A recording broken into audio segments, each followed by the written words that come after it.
अपने हाथ में जो है, अपने हाथ में आपसे निवेदन कर रहे साहब, आपने पढ़ी होगी रामायण में 6 वस्तु ऐसी लिख दी जो अपने हाथ में नहीं है, जो विधाता के हाथ में है।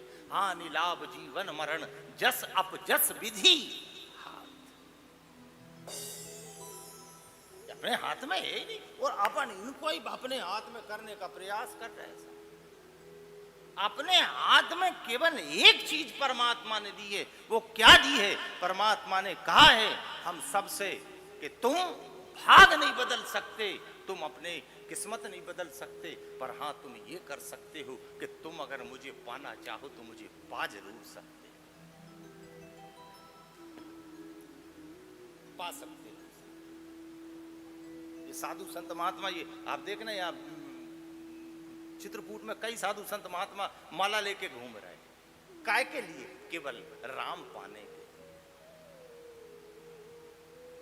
और ऐसा नहीं मानना कि नहीं मिला, अरे यही मिला, यही इसी युग में।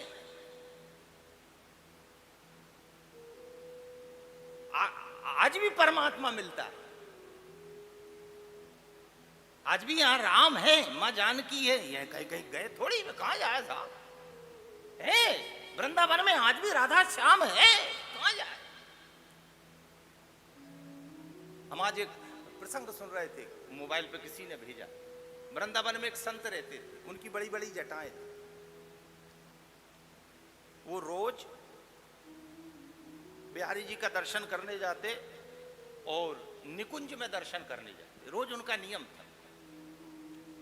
जटाएं बड़ी बड़ी, बाल बड़े बड़े। एक दिन वो निकुंज में दर्शन करने गए, बाकी बिहारी लाल का दर्शन करके निकुंज में गए दर्शन करने। अब निकुंज में दर्शन करने गए तो वहां के जो वृक्ष हैं निकुंज के, उसमें बाबा के बाल उलझ गए। अब बाल उलझ गए तो वो बाबा बस खड़े, बाल सुलझाए कौन, क्योंकि वो पेड़ों में बाल उलझ गए। लोगों ने देखा कि बाबा के बाल उलझ गए। लोग आए, बाबा आपके बाल हम पेड़ों से निकाल दें। उन्होंने कि हाथ मत लगाना। अरे बोले तुम्हारे बाल पेड़ों में उलझे और तुम कह रहे हाथ मत लगाना, इनको सुलझाएगा कौन? उसी समय संत ने कहा जिसने उलझाए हैं वो ही सुलझाए। जिसने उलझाया, उलझाया कौन ने? ठाकुर ने, वही सुलझाएगा। लोगों ने कि ये तो बावरा हो गया, पागल, कोई भगवान आए क्या बाल सुलझा दे? एक दिन हो गया, रात निकल गई, 2 दिन, दूसरी रात निकल गई, तीसरे दिन भगवान को चिंता हुई कि बाबा खड़े ही। ठाकुर जी आए, बाबा तुम्हारे बाल सुलझा दूं? बोले कौन है? बोले मैं श्याम सुंदर, सामने आओ। सामने आए, कौन? श्याम सुंदर। बोले हाँ।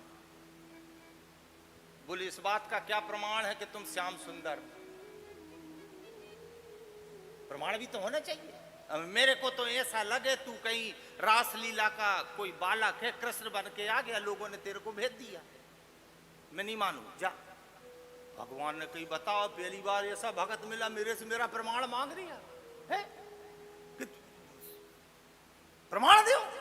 भगवान गए तो भगवान ने अपनी माँ यशोदा को ले आए।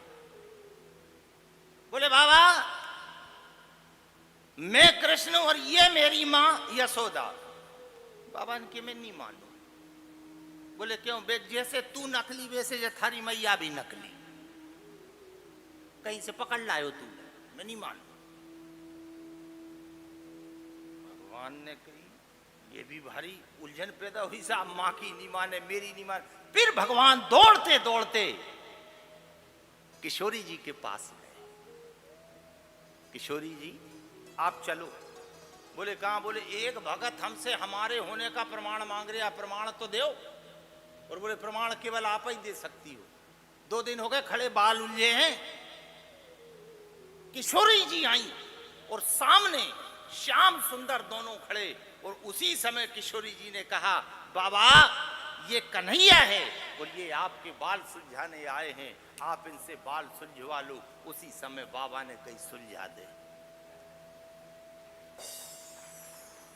सुलझा दे, सुलझा दे।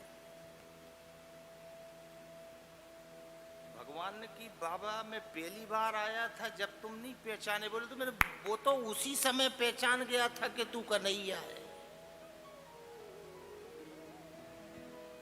साधारण नहीं है, तू साक्षात तीन लोक का नाथ है।